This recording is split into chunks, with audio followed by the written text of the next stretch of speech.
2077 साल भाद्र 2 गते काठमाडौँ चन्द्रगिरी नगरपालिका वडा नम्बर 12 दोम्बुस्थित विजयाराम विहारमा पार्टीसहित अनागारिका भवन निर्माणको लागि शिलान्यास कार्यक्रम सम्पन्न भएको थियो।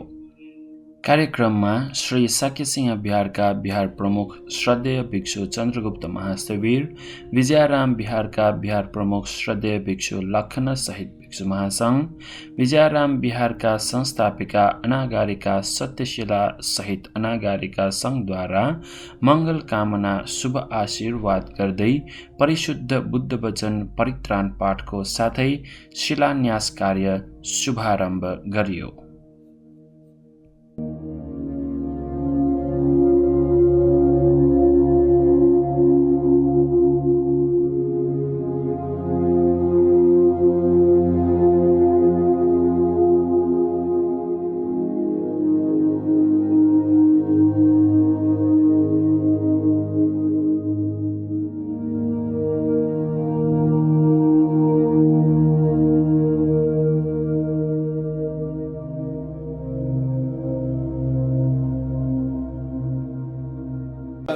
सर्वे देवानुमोदन्तु सर्व सम्पत्ति सिद्धिया एतावता मे सम्पतं पुण्य सम्पदं सर्वे सतानुमोदन्तु सर्व सम्पत्ति सिद्धिया।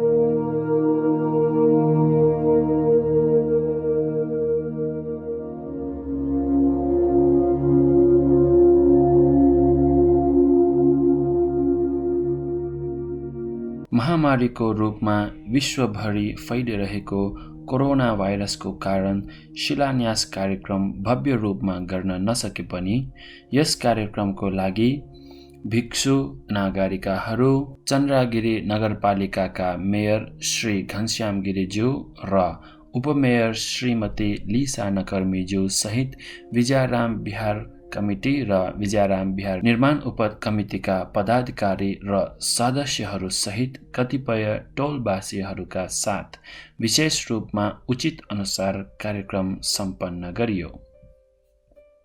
विजयाराम विहारका सचिव श्रद्धेय भिक्षु पी रत्नले कार्यक्रम सञ्चालन गरेको थियो भने मन्तव्यको क्रममा चन्द्रगिरी नगरपालिकाका उपमेयर श्रीमती लिसा नकर्मीज्यूले आफ्नो कार्यकालमा बौद्ध विहार बनाउनको लागि सहयोग गर्न पाएकोमा खुसी व्यक्त गर्दै यसो भन्नुभयो।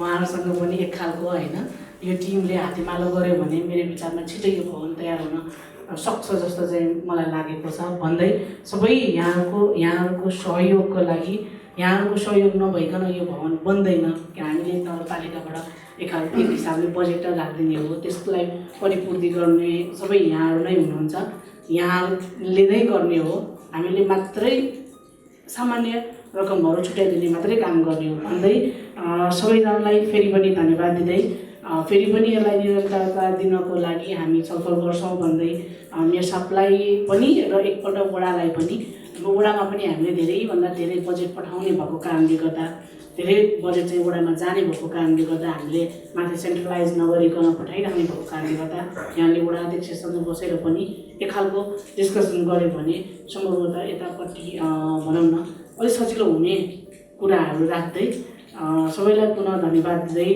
मेरो सानो भनाइ टुङ्ग्याउन चाहन्छु। धन्यवाद। त्यसपछि मन्तव्यको क्रममा नै दोम्बु टोल सुधार समितिका अध्यक्ष श्री लक्ष्मण तण्डुकारज्यूले यसो भन्नुभयो। हामी जुन पार्टी तल चाहिँ 2070 पार्टी र माथि बिहारबाट जुन कुराहरू हामी सरसल्लाह भएर हाम्रो आज शिलान्यास कार्यक्रम जुन हुन गइरहेको छ यो एकदमै गौरवमय कुराहरू छ। हाम्रो टोलमा आज यो ऐतिहासिक कुराहरू आज हिजोको दिनमा हाम्रो बाजे पुर्खाले चाहिँ एक किसिमले गर्न चाहिँ नसकेको कुराहरू आज यो आएर यो जेनेरेसनले हामी जुन काम सुरु गर्न गइराखेका छौँ बजेट विनियोजनमा हामी अब यसपालि चाहिँ हामी मेयर साहबलाई पनि हामी अनुरोध गर्नेछौँ र हाम्रो वडामा पनि हामी अनुरोध गर्नेछौँ र हामीले अलिकति विगतको कुरालाई हामीले बिर्सनु हुँदैन। यो जुन बिहार यो हामी पार्टीको कुरामा चाहिँ विगतका दिनमा यो चाहिँ धेरै राणाकालीन एउटा चाहिँ एकदमै एउटा पुरानो एउटा अभिलेख एकदमै पुरानो चाहिँ यो चाहिँ राणाकालीन यो बिहार भन्ने कुराहरू अनि पार्टी भन्ने कुराहरू थियो। तर पार्टी बनाउने बेलामा एउटा चाहिँ हाम्रो टोलभित्र चाहिँ एकदमै कलात्मक काम गर्ने भाइहरू धेरै थुप्रै भएको हुनाले हामीले त्यो पार्टीलाई चाहिँ उभिएर चाहिँ म्यामकै सरसल्लाह अनुसार यो चाहिँ पुरानै ढाँचामा बनाउनुपर्छ है भन्ने उहाँले पनि हामीलाई सल्लाह दिनुभएको थियो। तत्पश्चात हामीले अहिले नक्सा पनि त्यही अनुसार बनायौँ र यहाँ हामी पछाडि हुनुहुन्छ इन्जिनियर साहब उहाँले पनि हामीलाई धेरै सहयोग गराउनु भएको छ। नक्सा बनाउनेदेखि लिएर टोटल बजेट 60 लाखको चाहिँ योजना त्यति 60 लाख चाहिँ कस्ट पर्ने रहेछ। अहिले सुरुवात हामी 10 लाखमा गर्दैछौँ। यो चाहिँ एउटा पहिलो खुर्किला मात्रै हो र म उभिएर म्यामलाई म अहिले म रिक्वेस्ट गर्न चाहन्छु विगत दिनमा जसरी यहाँले चाहिँ यो हामीलाई हौसला दिनुभयो बजेट छुट्याएर हामी आशा गर्छौँ अब योभन्दा अझै अलिकति बढी उहाँले चाहिँ आफ्नो चाहिँ डिपार्टमेन्टबाट छुट्याउनु मिल्ने बजेट अझै अलिकति बढी चाहिँ बजेट छुट्याइदिनुहुन्छ भन्ने हामी आशा पनि लिएका छौँ। तत्पश्चात यस छोटो शिलान्यास कार्यक्रमका अनुसार विजयराम बिहारका कमिटीका सदस्य श्री राजकाजी तन्डुकारज्यूले धन्यवाद ज्ञापन गर्दै नेपाल सरकारद्वारा सम्पदा कार्यको लागि छुटिने बजेटबाट रु 10 लाख उपलब्ध गराइदिनु भएकोमा उपमेयर श्रीमती लिसा नकर्मेज्यूलाई विशेष धन्यवाद सहित यस भवन निर्माणको लागि सहयोग गर्नुहुने सम्पूर्ण चन्दादाताहरू र श्रमदाताहरूलाई साधुवाद सहित धन्यवाद ज्ञापन गर्नुभयो। यस बिहारको संस्थापिका अनागारिका सतीशिला गुरुमा लगायत अन्य गुरुमाहरू र यस बिहारको लागि हेरचाह गर्ने प्रत्येक सदस्यहरू र यस बिहारलाई राम्रोसित सञ्चालन गर्न बनेको सञ्चालक समितिका सदस्यहरू र अब बन्दै गरिएको नयाँ भवनका उपभोक्ता समितिका सदस्यहरूलाई सर्वप्रथम म धन्यवाद ज्ञापन गर्न चाहन्छु। म अत्यन्त खुसी र धन्यवाद दिनुपर्ने हाम्रा माननीय चन्द्रगिरी नगरपालिकाका उपमेयर लिसा नकर्मीज्यूले हामीलाई 10 लाखको बजेट उपलब्ध गराइदिनु भएको छ। त्यसै 10 लाखबाट हामीले यो काम आज सुरु गर्न गइरहेको छौँ र हामीले आजको दिनमा शिलान्यास गर्न पाइरहेका छौँ। यसमा यो सहयोग जति पाएको छ यो हामीलाई अत्यन्त ठुलो छ। त्यसैले म उहाँलाई यस विद्याराम बिहारका परिवार लगायत सञ्चालक समिति र यो अझ उपभोक्ता बनेको समितिको मार्फतबाट म उहाँलाई धेरै धेरै मुरी धन्यवाद दिन चाहन्छु। आशा छ उहाँले फेरि पनि बजेट थपिदिनुहुन्छ र यो निर्माण कार्यलाई पुरा गर्न त्यो पुग्छ भने आशा पनि गर्दछु, उहाँलाई निवेदन पनि गर्न चाहन्छु। कार्यक्रमको अन्तमा श्री साकेसिंह बिहारका बिहार प्रमुख श्रद्धेय भिक्षु चन्द्रगुप्त महास्थवीरले नयाँ भवन निर्माणको लागि शुभ आशीर्वाद दिँदै कार्यक्रमको समापन गर्नुभयो।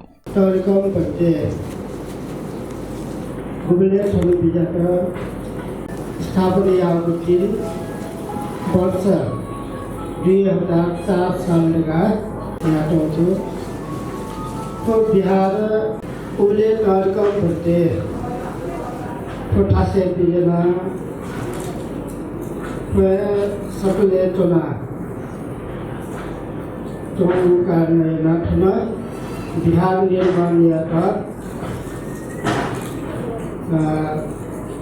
चुनावों का ये संस्थापिका सत्यचंद्र गुरुमाया मामो पिसा थर बिहार देखेका जगह दाने नाटक दिया तो बिहार निर्माण दिया तो का रुपये पूरा जी रुपये का अपना तो बिहार है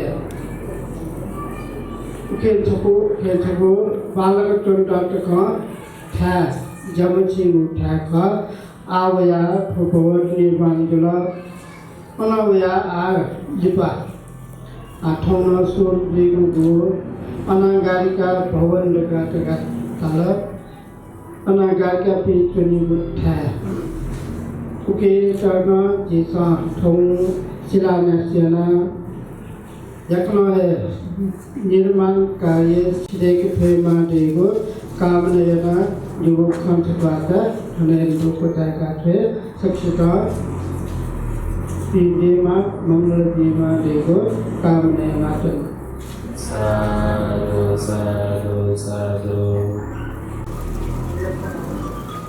हाम्रो कार्यक्रम यही अन्त भएको छ। सबैजनाले जति पुण्यानुमोदन गरेर हाम्रो यो कार्यक्रम सकाउँ।